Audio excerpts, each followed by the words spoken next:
playing this game for plenty of years have a hard time with, and that is shallowing the club or fixing our slice. And most importantly, I want to talk today about how your body impacts your ability to get the club in the right position and get rid of that nasty slice that you've been dealing with. My name is James Ashcroft. I am the founder of Back to Golf, and I'm the owner of Tour Physio and Performance in Easton, Massachusetts. I focus on helping golfers move better, get stronger, and live healthier lives. And my job is to give you a few tips today to help you get rid of the slice, or at least understand how our body impacts our ability to get the club in the right position. So, part one today of our series is focusing on really only one body part, and that is our trail shoulder. So first question is, how do we know if our trail shoulder is impacting our ability to get the club in the right position? And just understand this, there are multiple body parts that we need to move well in order to get the club in the right position. We are just focusing on one of them today. So if you watch this video and you find that this is helpful, give me a buzz, comment below. If you have a question, comment below as well. If you pass this test with flying color, then you also know that your shoulder is not the problem for you, but perhaps there's something else, and we'll address that in future videos and keep an eye out for them. So, our trail shoulder and how it impacts our ability to get in the right positions in the golf swing and fix that slice. So, first, right-handed golfers, we're talking about our trail shoulder, that is our right shoulder.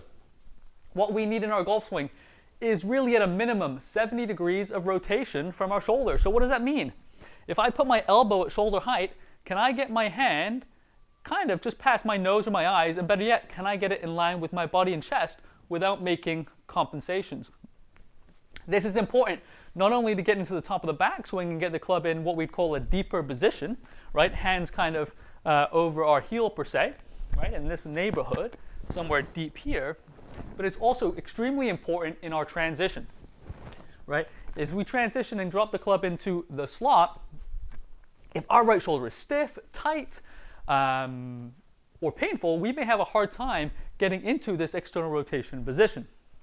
And what that means is that we'll get internally rotated in our shoulder, meaning the club will start or could start to come over the top because we're going to have a hard time maintaining that rotation through the part of our transition into our downswing. So this can happen for at least two reasons, probably three, maybe even a few more, but let's talk about the most common ones. The first one is simply you don't have the motion. So how do we know that?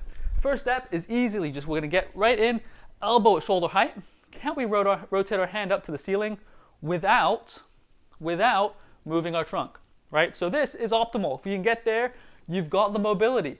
So then step two is, do you have the strength? So a kind of simple test is to get in the golf posture, and then can you rotate the shoulder into the same position as you were standing with the same ease? If that is the case, you likely have a shoulder that is functioning well and is strong enough to get into the positions you want. If you do not, let's talk about a couple of things that you can do right now to improve the motion of your shoulder. Now remember, if you've had shoulder surgery, perhaps you've had some other complications with the shoulder, reach out to us or reach out to your trusted healthcare professional so we can kind of talk through potentially what positions you can get into and what you can work through. Sometimes muscles are tight, sometimes other parts of our shoulder are tight that are harder to stretch, and you may need a professional to help you through that. Regardless, a couple quick simple exercises we can do. Number one is a wall slide. Again, none of this stuff should be painful, but we're going to get up against the wall. Backs against the wall, low backs against the wall. And we're going to call this a wall slide or bank robbers. So I'm going to stick them up. But we're going to go up and down off the wall, keeping our back flat. So what that would look to facing the camera would be up and down, trying to keep our hands on the wall. Up and down, keeping our hands on the wall. All right, a further exercise we can get through is just working on rotation. We can have a weight in our hand, or we can go unweighted, but we can have 2 pound, 3 pound, 4 pound dumbbell. We're going to rotate. I like to go 8 to 12, working on control.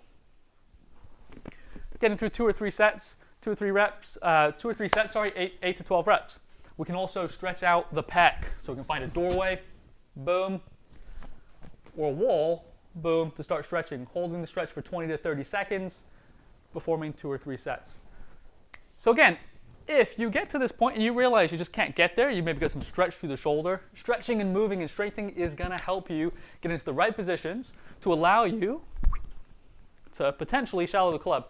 Now we got to talk about forearm, we got to talk about trail hip, we got to talk about lead hip. There are a number of things where you may be slicing the wall, but one of them is your trail shoulder and addressing your path and hopefully your transition.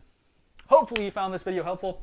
If you have any questions whatsoever about what I've shown you today, please reach out, give me a comment. If you like this content and you want me to create more, subscribe, or if you have specific recommendations or specific things you're interested in learning, give me a buzz and I will be happy to make a video for you and be happy to help.